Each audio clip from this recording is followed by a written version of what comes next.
오늘 우리에게 새날을 주신 하나님을 찬양하겠습니다. 찬송가 59장 찬양합니다.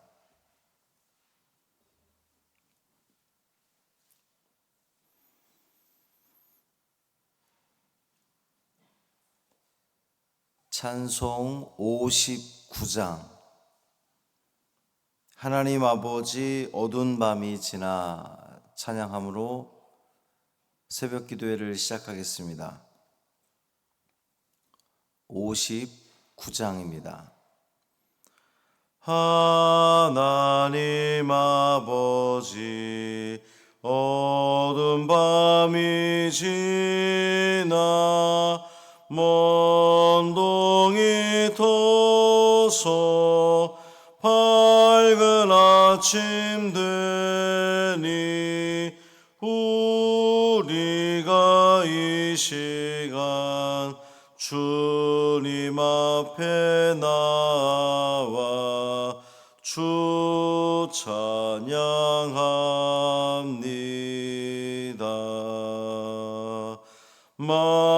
만유의 주시여 주님 앞에 비는 우리들에게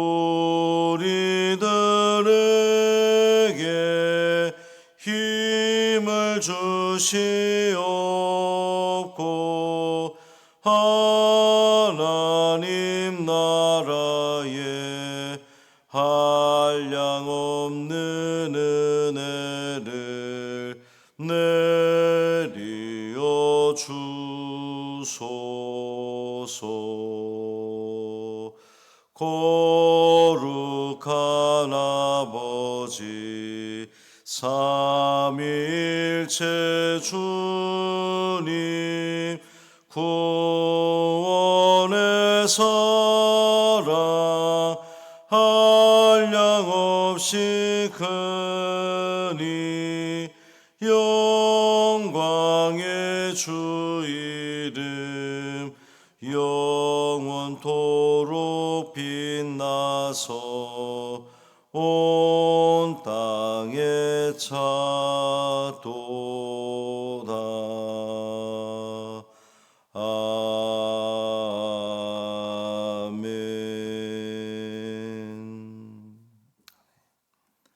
사도신경으로 우리의 신앙을 고백하겠습니다.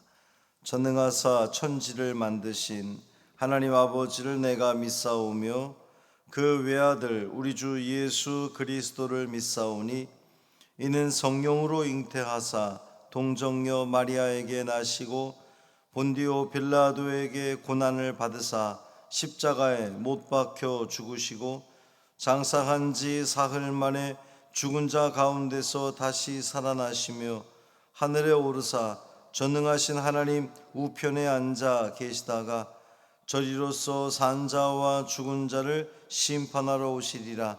성령을 믿사오며 거룩한 공회와 성도가 서로 교통하는 것과 죄를 사하여 주시는 것과 몸이 다시 사는 것과 영원히 사는 것을 믿사옵나이다. 아멘. 이사야 30장 20절부터 22절까지 말씀입니다.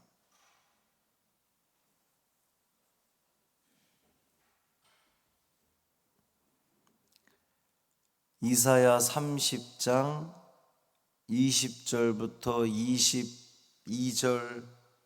22절까지 말씀 함께 읽겠습니다. 주께서 너희에게 환난의 떡과 고생의 물을 주시나 내 스승은 다시 숨기지 아니하시리니 내 눈이 내 스승을 볼 것이며 너희가 오른쪽으로 치우치든지 왼쪽으로 치우치든지 내 뒤에서 말소리가 내 귀에 들려 이르기를 이것이 바른 길이니 너희는 이리로 가라 할 것이며 또 너희가 너희 조각한 우상에 입힌 은과 부어 만든 우상에 올린 금을 더럽게 하여 불결한 물건을 던짐같이 던지며 이르기를 나가라 하리라. 아멘. 이 말씀 하나님 말씀입니다. 오늘도 주님의 은총 아래 참 평강을 누리시는 복된 하루 되시기를 주님의 이름으로 축원합니다. 지난 시간 말씀에 이어서 하나님의 은총 아래 거할 자가 누구냐, 하나님의 복을 받을 자가 어떤 사람이냐라고 하는 것이거든요. 20절 21절 말씀을 종합해 보면 하나님의 말씀을 듣는 자가 복이 있습니다. 말씀을 듣는 자가 복이 있어요. 하나님의 은혜를 받을 수 있는 자와 받을 수 없는 자, 혹은 하나님의 은혜를 받은 이전과 이후의 상태가 가장 두드러지는 차이는 하나님 말씀에 대한 태도입니다. 그 말씀을 어떻게 받아들이냐. 하나님의 은혜를 받을 수 있는 사람은 말씀을 받아들이고, 하나님의 은혜 받기 이전의 모습은 말씀을 거절했지만 하나님의 은혜를 받은 이후에는 말씀을 받아들이고, 이런 말씀에 대한 태도가 두드러지게 차이가 난다는 거예요.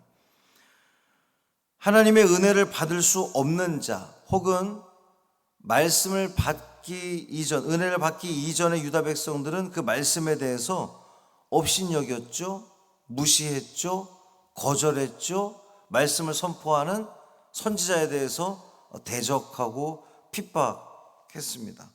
또 듣기 싫어했어요. 제발 우리에게 하나님 보고 떠나라고 하라고 이렇게 말할 정도였잖아요. 그러나 하나님의 은혜를 받을 수 있는 자, 혹은 은혜를 받은 이후의 유다 백성들은 오늘 하나님 말씀에 대해서 20절에서 보면 스승을 볼 것이다 그랬습니다. 여기서 말하는 스승은 하나님 말씀을 선포하는 이사야 같은 선지자를 말하는 거예요. 스승을 본다라고 하는 것이, 이전에는 하도 백성들이 선지자의 말씀을 듣지 않고 거절하고 핍박하고 막 그러니까 마치 엘리야가 그리 시냇가에 숨었던 것처럼 그렇게 숨게 되고 사라지게 된 거란 말이죠. 그 핍박을 피해서. 그런데 이제는 너희들이 스승을 보게 될 것이다. 왜냐하면 하나님의 은혜를 입은 자들, 하나님 말씀을 듣고자 하는 자들이, 백성들의 마음이 달라진 거예요. 이제는 우리가 하나님 말씀을 들어야 되겠구나. 하나님 말씀을 들으려고 하니까 자기들이 직접 들을 수는 없거든요. 그럼 누구한테 들어야 돼? 하나님 말씀을 선포하는 선지자로부터 들어야 되는 거예요. 그러니까 선지자를 찾는 거죠. 스승을 보게 될 것이다 라는 거예요. 그 은혜를 사모하면, 하나님 말씀을 사모하면 그 말씀을 찾게 되는 거죠. 우리도 신앙, 하나님으로부터 좀 거리가 좀 멀어지면 교회도 좀 드문드문 나오게 되고, 말씀을 들어도 앉아 있어도 이게 들리지 않는데, 내가 말씀을, 하나님의 은혜를 내가 사모합니다. 간절함이 있을 때는 말씀도 잘 들어오고, 예배하는 자리에, 은혜 받는 자리에 우리가 최선을 다하는 것처럼 마찬가지입니다. 20절에 나오는 이 환난의 떡과 고생의 물, 그러니까 겨우 목숨을 부지하는 상황에서라도 더 이상 이제 스승이 자신의 몸을 숨기지 않고 자유롭게 말씀을 가르침으로 말미암아 이제 백성들은 풍성한 하나님의 말씀을 들을 수 있는 거예요. 계시를 들을 수 있게 된 겁니다. 또 은혜를 깨닫게 된 이후에 유다 백성들은 교훈을 받아들이게 되는 거예요. 이전에 유다 백성들은 선지자에게 거짓된 말을 하라고 요구했잖아요. 우리에게 듣기 좋은 말을 해라 이렇게 말했었는데, 이제는 교훈을 받아들입니다. 또 그들에게 바른 길을 버리고 첩경에서 돌이키라고 말했던 이들이 이제 하나님의 은혜를 사모하여서 선지자의 말, 하나님의 말씀을 우리가 듣기를 원합니다 라는 것으로 태도가 바뀐다는 거죠. 또 21절에 보면 그 양떼를 인도하는 목자가 양떼 뒤에서 바른 방향으로 이렇게 양들을 지시하는 모습을 묘사한 거예요. 이것이 바른 길이니 너희는 이리로 가라. 그 교훈의 말씀을 듣게 된다는 거죠. 이전에는 안 듣고 싶어요. 듣기 좋은 말만 해주세요. 거절하다가 이제는 하나님의 은혜를 사모하게 되니까 복 받는 자들은 그렇게 말씀에 대해서 긍정적이고 의지적인 그러한 그 모습으로 말씀을 받아들이게 된다는 거예요. 백성의 스승된 선지자들의 인도에 이 시온의 백성들은 더 이상 거역하지 않고 순응하게 됩니다. 또한 하나님의 은혜를 입을 자가 누구냐? 22절 말씀 보면 우상을 내던지는 자입니다. 우상을 내던지는 자. 우상을 섬기면서 하나님의 은혜를 기대할 수 없죠. 당연한 겁니다. 우상을 섬기면서 하나님의 은혜를 기대할 수 없어요. 하나님의 은혜를 받기 위해서는 먼저 우상을 제거하는 회개의 결단이 반드시 선결되어져야 합니다. 유다 백성들은 목석이나 청동과 같은 재료로 갖가지 우상의 형태를 만든 다음에 금이나 은을 덧입혀서 우상으로 삼고 섬겼습니다. 그 우상에게 은혜와 도움을 구했어요. 우상에게. 그러니까 우상을 섬기는 한 하나님의 은혜를 절대적으로 받을 수가 없습니다. 하나님의 은혜와 도움이 임할 수가 없어요. 우상을 바라보기도 하고 만약에 하나님의 은혜가 주어진다면 우리가 우상을 바라봤는데 은혜가 주어져? 그러면 그 은혜는 우상으로부터 오는 은혜라고 착각할 수 있기 때문에, 오해할 수 있기 때문에 우상을 섬기는 한 절대로 하나님의 은혜가 임할 수 없다는 거예요. 그러므로 하나님의 은혜를 얻기 위해서는 무엇보다 우상을 멀리 내던지는 회개의 결단이 있어야 됩니다. 가까이 이렇게 슬쩍 밀어넣는 것이 아니라 아예 내던지라는 거예요. 오늘 보면 마지막에도 보면 던지며 이르기를 나가라. 그러니까 우상을 그냥 밀어넣고 나중에 혹시 필요하면 다시 부를게, 이게 아니라 아예 던지면서 나가라. 역동적이잖아요. 우상을 나가, 내가 다시는 너를 보지 않겠어, 이런 그 표현인 겁니다. 회개하는 자가 죄악과 완전히 결별하는 그런 모습을 그린 거예요. 일반적으로 이스라엘 백성들이 우상에서 돌이켜 회개할 때에 그들은 우상을 불사르고 그 조각을 빻아서 가루로 만들어서 공중에 뿌림으로 말미암아 우린 더 이상 우상을 섬기지 않겠다, 이제 이런 그 의지를 보인 바가 있습니다. 이 성경에서 우상을 일컫는 단어들을 보면 그 우상의 본질이 또 속성이 어떤지 알 수가 있는데, 아무것도 아님, 그렇죠. 우상은 아무것도 아닙니다. 헛됨, 우상은 헛되죠. 가치 없음, 그렇습니다. 우상은 가치가 없어요. 또 착각, 환영, 환대를 말하는 게 아니라 그릇된 환영, 환상, 이제 이런 걸 말하는 겁니다. 또 가증스럽다, 더럽다, 혐오스럽다, 이런 의미를 가지고 있는 것이 바로 우상입니다. 우상들은 이 풍요와 행복과 전쟁에서의 승리 등을 위해서 섬겨졌어요. 그러니까 바알이 풍요의 신이잖아요. 풍요롭기 위해서는 그 가나안 백성들이 다 바알을 섬기니까 여호와 하나님을 섬기던 이스라엘 백성들마저도 그 풍요의 신을 바알을 섬기게 된 거란 말이죠. 또 전쟁에 승리하기 위해서는 그 전쟁의 신이, 또 다른 전쟁의 신이 우리와 함께 해야 되는 이런 그 우상들을 섬겼단 말이에요. 이 모든 것들이 인간의 탐욕에서 오는 거잖아요. 욕심에서. 풍요, 전쟁에서의 승리, 편안. 어제 말씀에서 제가 일부 설교 때도 말씀을 드렸지만 사람은 끊임없이 편안을 추구한단 말이죠. 이 타락한 인간이 사는 세상에는 언제나 우상 숭배가 있어요.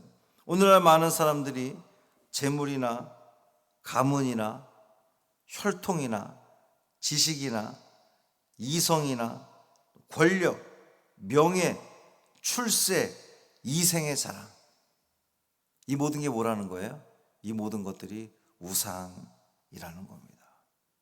이런 우상을 섬기는 한 하나님의 은혜를 입을 수가 없어요.